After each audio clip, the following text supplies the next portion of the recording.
जय हिंद दोस्तों, स्वागत है आपका आपके YouTube चैनल सरकारी जॉब एंड जॉब पर। दोस्तों आज बात करते हैं जो आपकी परीक्षा होने वाली है यूपी पुलिस कांस्टेबल की, वो कहाँ का केंद्र बनाए गए हैं और कितने केंद्र बनाए गए हैं उसके बारे में बात करने वाले हैं। तो दोस्तों जान लेते हैं आपके जो परीक्षा केंद्र हैं वो कहाँ कहाँ आपको पेपर करने जाना होगा और कितने शहरों में आपके केंद्र को रखा गया है, कहाँ कितने केंद्र को स्थापित किया गया, बनाया गया जहाँ आपकी परीक्षा होगी और परीक्षा की किस प्रकार से तैयारी की गई है इसके बारे में बात कर लेते हैं। तो दोस्तों जान लेते हैं। तो दोस्तों जैसे स्क्रीन पर आपको नजर आ रहा होगा, तो दोस्तों यह है, इसमें लिखा है कि सिपाही भर्ती के जो है 6,500 परीक्षा केंद्र बनाए गए हैं। पूरे यूपी में 6,500 परीक्षा केंद्र बनाए गए हैं जहां पर आपकी परीक्षा होने वाली है और इसमें लगभग 31 लाख से ज़्यादा अभ्यर्थी परीक्षा दे सकेंगे जहां पर परीक्षा होगी। तो दोस्तों 6,500 परीक्षा केंद्र बनाए गए हैं पूरी यूपी के अंदर और वहां पर 31 लाख से ज़्यादा अभ्यर्थी एग्जाम देंगे। तो इसका मतलब ये है कि जो आपकी परीक्षा है वो एक ही बार में होने वाली है, सभी का एक साथ पेपर होने वाला है। आपके परीक्षा केंद्र को डिक्लेयर कर दिया है, बना दिया गया है और पूरी व्यवस्था बना दी गई है। आपका जो पेपर है वो 18 फरवरी में होने वाला है। अब 18 फरवरी को आपको पेपर होगा, तो आपका जो पेपर है वो एक ही बार में करा दिया जाएगा। इससे दोस्तों दो फायदा होने वाले हैं। पहला फायदा तो ये होगा कि जब आपका एक साथ पेपर हो जाएगा तो किसी प्रकार की कोई भी लीकेज होने की संभावना या फिर नकल की संभावना खत्म हो जाएगी, क्योंकि बहुत से अफवाह उठती है कि उस शिफ्ट का पेपर लीक हो गया या उस शिफ्ट का पेपर लोगों को पता चल गया। इस प्रकार की जो चर्चाएं होती हैं वो सब खत्म हो जाएंगी। और दूसरा जो लाभ है वो ये है कि नॉर्मलाइजेशन का जो सिस्टम होता है उसमें पता नहीं चलता कि किसको कितने नंबर मिलने वाले हैं, किसको कहाँ नंबर मिल जाए, उसमें कोई पता नहीं होता। तो दोस्तों उसका भी सिस्टम खत्म हो जाएगा और ये आपके लिए बहुत ही अच्छा है कि आपकी जब एक ही बार में परीक्षा हो जाएगी तो नॉर्मलाइजेशन का सिस्टम ही खत्म हो जाएगा। नॉर्मलाइजेशन जो मिलता था कि परीक्षाएं कई चरण में होती थी और जिस चरण का पेपर कठिन माना जाता था उस चरण में नॉर्मलाइजेशन के हिसाब से उनको नंबर दे दिए जाते थे। यदि उनके कम नंबर हैं तो नंबर मिलने के बाद वो उनके नंबर अधिक हो जाते थे और जिन शिफ्ट का पेपर जो मान लो नॉर्मल होता था उन शिफ्ट के अभ्यर्थी जितने पेपर देते थे उनसे भी कभी कभार ज़्यादा उनके नंबर हो जाते थे, तो उनका नंबर आ जाता था और जिनके नंबर नहीं बढ़ते थे कभी कभार उनका नंबर नहीं आता था। तो आपका नॉर्मल सिस्टम है वो पूरी तरह से ख़त्म हो जाएगा। ये आपके लिए बहुत ही अच्छी बात है। अब दोस्तों बात कर लेते हैं, सबसे ज्यादा जो परीक्षा केंद्र बनाए गए हैं वो लखनऊ के अंदर बनाए गए हैं। तो दोस्तों लखनऊ के अंदर 836 परीक्षा केंद्र बनाए गए हैं। पूरे लखनऊ के अंदर 836 परीक्षा केंद्र बनाए गए हैं जहां पर लगभग 4 लाख से ज्यादा अभ्यर्थी परीक्षा दे सकेंगे। 836 केंद्र हैं और यहाँ पर 4 लाख से ज्यादा अभ्यर्थी एग्जाम देंगे, यानी लखनऊ में 4.5 लाख से ज्यादा अभ्यर्थी एग्जाम देने वाले हैं लखनऊ के अंदर। दोस्तों बात कर लेते हैं, लखनऊ में सर्वाधिक 836 परीक्षा केंद्र हैं और सीसीटीवी लगा होना जरूरी है, यानी कि जहां आपकी परीक्षा होगी वहां पर सीसीटीवी कैमरे लगे होंगे। जहां आपकी परीक्षा होगी तो सीसीटीवी कैमरे के अंदर परीक्षा होगी। आप किसी प्रकार की ताका झांकी या किसी से पूछा पाछी नहीं कर सकते हैं, वहां पर कैमरा लगेगा और आपकी निगरानी पूरी तरह से होगी। तो आप अपनी तैयारी के साथ जाएं और अपने ही दिमाग से पेपर को हल करें, किसी से भी पूछने या किसी की टिप्पणी या किसी को देखकर हल ना करें, क्योंकि जो पेपर होता है वो ABCD इस प्रकार के वर्ग में होता है।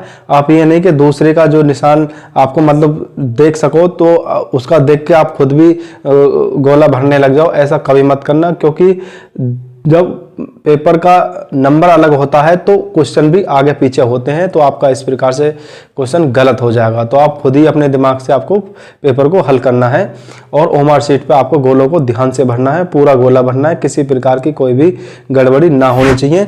जैसा स्क्रीन पर आपको नजर आ रहा होगा इस प्रकार से आपको ओएमआर शीट पर गोलों को पूरा भरना होगा। और गोला भर जाने के बाद मान लो आपका जो गोला है वो गलत भर गया तो उसे कभी मिटाने की या किसी प्रकार से स्क्रैच करने की कोशिश मत मत करना, वरना आपका जो परीक्षा है वो कैंसिल हो जाएगी।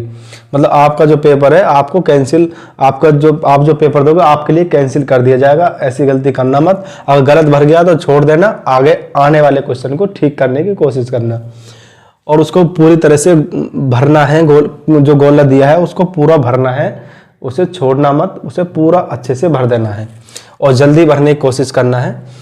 उसके लिए भी एक पेन आता है, ब्लैक कलर का पेन होता है, जिसका जो नुक होती है वो मोटी होती है, वो 1-2 बार में गोले को पूरा भर देती है, तो उसे आपको ले लेना है।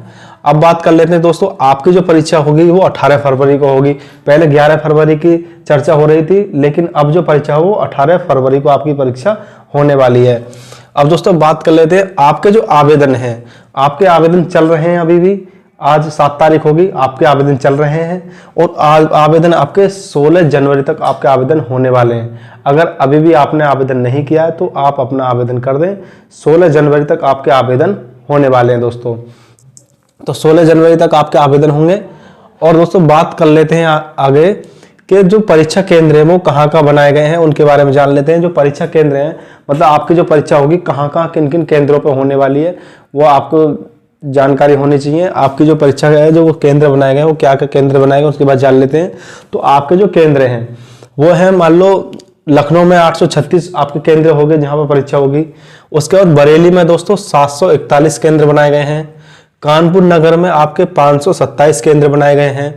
वही बात करें गोरखपुर की तो 699 गोरखपुर के अंदर केंद्र बनाए गए हैं। मेरठ के अंदर आपके 464 केंद्र बनाए गए हैं। वाराणसी में आपके 647 केंद्र बनाए गए हैं। प्रयागराज में आपके 394 केंद्र बनाए गए हैं और आगरा में आपके 540 केंद्र बनाए गए हैं। तो आपके जो एग्जाम होगा, यही जो जिले हैं इनमें ही आपके एग्जाम होने वाले हैं, यही आपके केंद्र बने हैं, तो यहाँ आपकी परीक्षा होगी।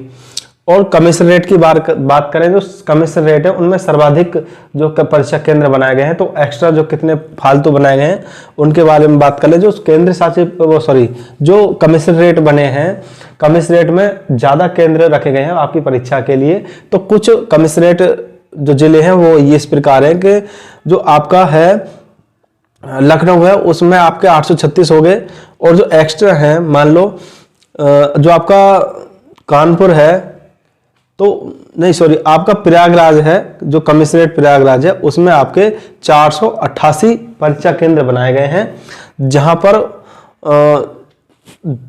2.25 यानी कि 2.25 लाख अभ्यर्थी यहां परीक्षा देंगे। यानी कि 2.25 लाख का इनके पास व्यवस्था है। वाराणसी प्रयागराज के अंदर 2.25 लाख के अभ्यर्थियों की इनके पास क्षमता है पेपर कराने की। इनके पास 488 केंद्र हैं।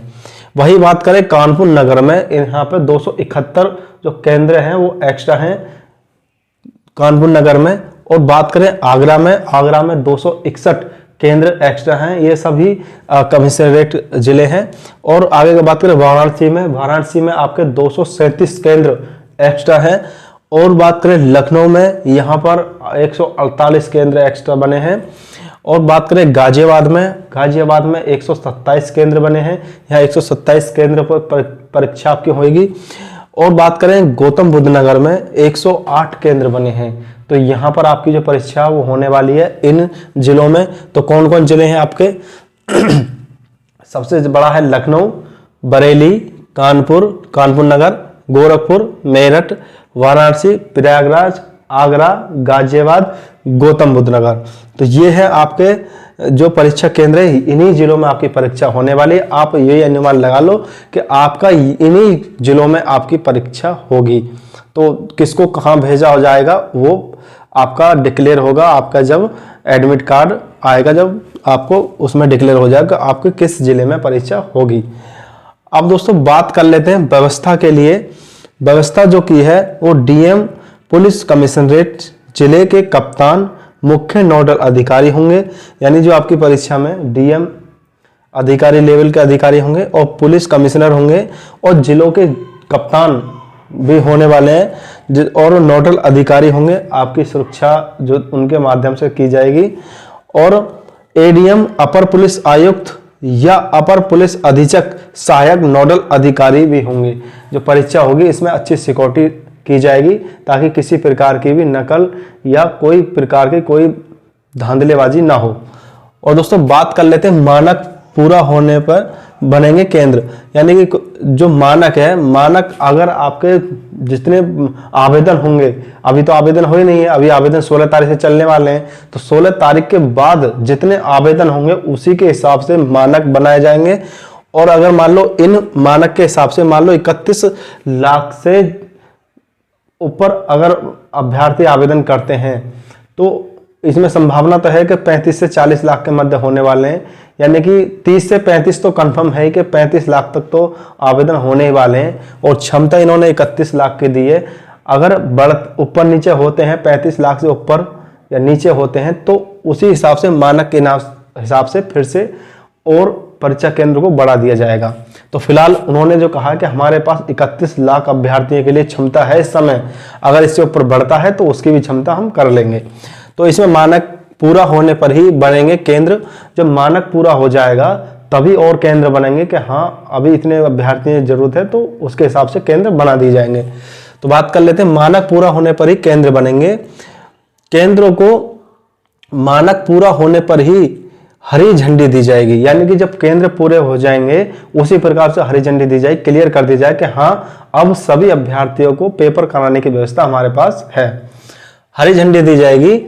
और दागी यानी कि दागी से स्थानों को केंद्र नहीं बना जाएगा। दागी स्थान जो है जहां पर मान लो पहले नकल चल चुकी है या यहाँ व्यवस्था ये है कि यहाँ नकल होने की संभावना है, नकल करने की संभावना बढ़ेगी, तो ऐसे स्थानों पर जहाँ हो चुका है काम, जहाँ पर नकल हो चुकी है, लीक हो चुके हैं या जो बदनाम हो चुके हैं, उन स्थानों पर आपका परीक्षा केंद्र नहीं बनाया जाएगा। और केंद्रों में 3 वर्षों की परीक्षाओं का परीक्षा जो हुई है उनका परीक्षाओं का परीक्षक होगा। यानी परीक्षण किया जाएगा कि यहाँ ऐसे संस्था बनाए जाएंगे जहाँ पर 3 बार परीक्षा हो चुकी है, 3 साल से परीक्षा हो रही है, तो मतलब वहाँ पर नकल नहीं हो रही है या अच्छी उन्होंने परीक्षा कराई है, तो ऐसे स्थानों को लिया जाएगा। और आगे बात कर लेते हैं कोचिंग संस्थान परीक्षा केंद्र नहीं होंगे। जहाँ कोचिंग कराई जा रही है वहाँ पर परीक्षा आपकी नहीं होने वाली है, उन संस्थान से परीक्षा नहीं होगी आपकी। और आगे बात कर लेते हैं केंद्रों में सीसीटीवी जरूरी होगा। यानी कि सीसीटीवी कैमरा लगेगा आपका, जहाँ पर आप परीक्षा दोगे तो वहाँ सीसीटीवी कैमरा भी होगा आपका। सीसीटीवी कैमरे के अंदर आपकी रिकॉर्डिंग होगी और आपकी उस रिकॉर्डिंग में आपकी जो परीक्षा है वो होने वाली है। और आगे बात कर ले केंद्रों पर प्रश्न पत्र रखने के लिए भी सीसीटीवी वाला अलग कक्ष होगा। यानी कि जहां आपके पेपर रखा जाएगा, जिस कक्ष में मान लो आपका केंद्र बना दिया, ये पूरा कॉलेज है, इसमें आपकी परीक्षा होने वाली, उसमें एक कक्ष बना दिया जाए कि यहाँ आपके जो पेपर हैं वो रखे जाएंगे, उसके बाद ही आपको बांटे जाएंगे। यानी कि जब आपका समय पूरा होगा तभी आपको दिए जाएंगे। जहाँ पेपर रखे जाएंगे वहाँ पे सीसीटीवी कैमरा लगा होगा।